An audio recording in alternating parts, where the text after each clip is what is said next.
Rated M for mature. Left 4 Dead 2's characters just joined the Zombie Army 4 roster, and that got us thinking about the time-honoured skill of not sucking at co-op. Let's see how long you'd survive without these handy co-op tips.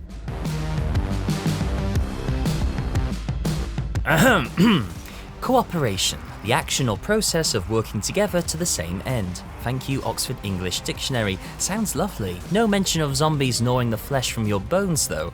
Weird. With the help of Nick, Coach, Ellis and Rochelle, available right now as free DLC, we want to aid you in your quest to defeat the ever-growing powers of Hitler's dark forces by reminding you of some particularly handy co-op tips to make you not suck when trying to survive a zombie horde or two. As ever, do give the subscribe button a smash if you enjoy the vid, and make sure to share your thoughts on our handy guide in the comments below. We'd really appreciate your cooperation.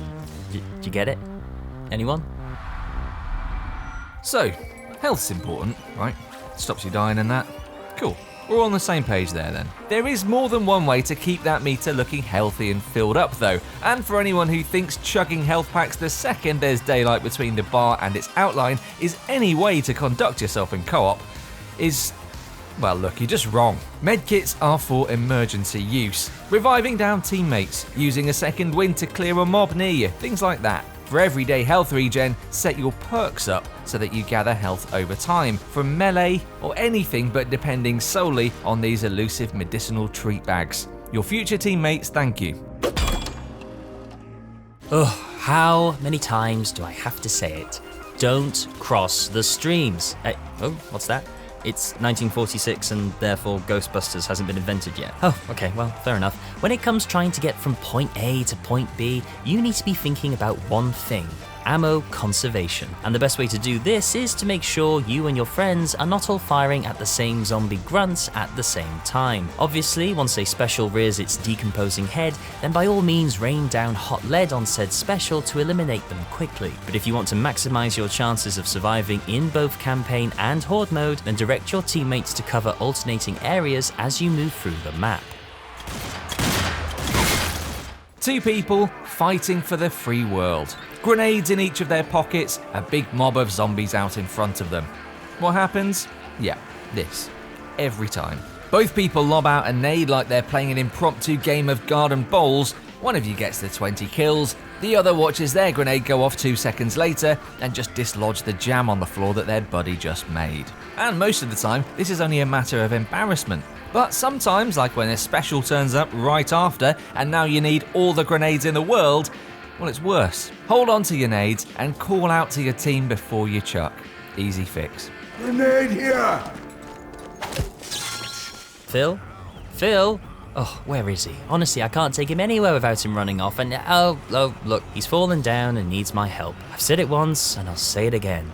Don't split up. If you're trying to recreate a George A. Romero film, and by that I mean act stupidly and find yourself in immediate peril with no one to help you, then sure, by all means, go ahead and dash over to that supply crate. There's only a few zombies and I'm sure you can survive them, but oh god, help me! Yeah, exactly. Lone Rangers are exactly that, alone. So instead of trying to be a show-off and going it on your lonesome, stick with your team. You'll be amazed how quickly things can take a turn for the worse if you don't. Phil?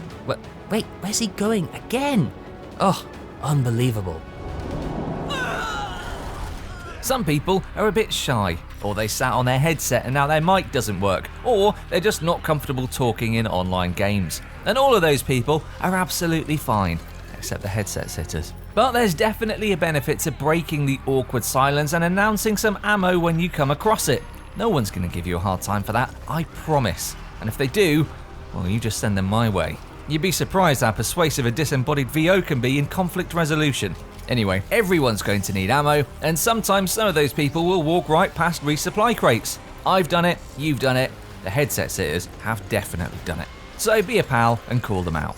Out of ammo.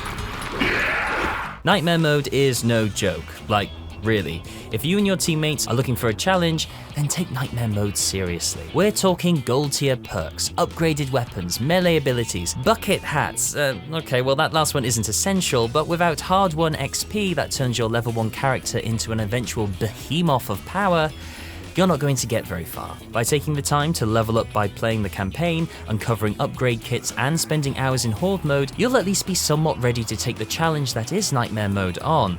Otherwise, you'll just be seeing a lot of this. Next up, we're giving a passing mention to roles. Now, although this isn't a class-based game, and despite his best efforts to look caring here, Boris will never be a healer. The best co-op teams know what each other are supposed to be doing. For example, 2 snipers, each decked out to carry max primary ammo with no perks for secondaries or melee, overrun at close range. Wrecked. But if one of them was a Boris all ready for melee combat, they'd be alright. As much as everyone wants to be in the one who gets all the kills role, it's worth chatting about who's going in with melee buffs, who's the sniper, and who's going to be lobbing nades and planting mines before you get into the thick of it.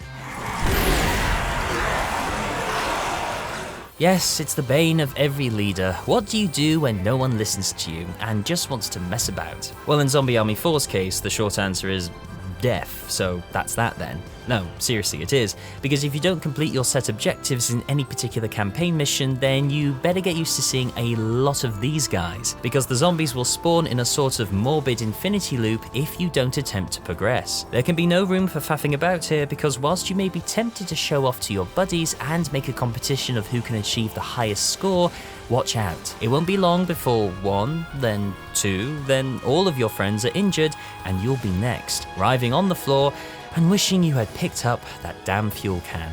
Perhaps these old bits of junk have some fluid in them. Alright, hands up all of you who do this one. The one more killers. The late game lollygaggers who think only of clearing up the area to show home standards by killing every trace of a zombie instead of walking inside the safe room where your teammates have been for 2.5 minutes now. You don't get a gold star for having got 7 more kills than your mate, and unless you're in an insane combo when that reassuring graffiti door comes into view, there's really, truly no point not walking inside it. This is your chance to make amends for messing about a minute ago and not doing the objective, so take it. So that's 9 ways not to suck at co-op in Zombie Army 4, learned the hard way. Sorry Grim Reaper 420, I didn't know not to go off running all the time. I was young and naive. The second Left 4 Dead character pack is out now for Zombie Army 4 and it's completely free, which means you can now play as any character from either game. It's Bill, right? It's gotta be Bill. Catch more tips from us with other miscellaneous silliness by subscribing to the channel and turning on notifications so you know about it when we upload something. Tell us about your worst ever teammate in the comments below, leave us a like if you had fun, and we'll catch you in the next one. Hell yeah! Hey!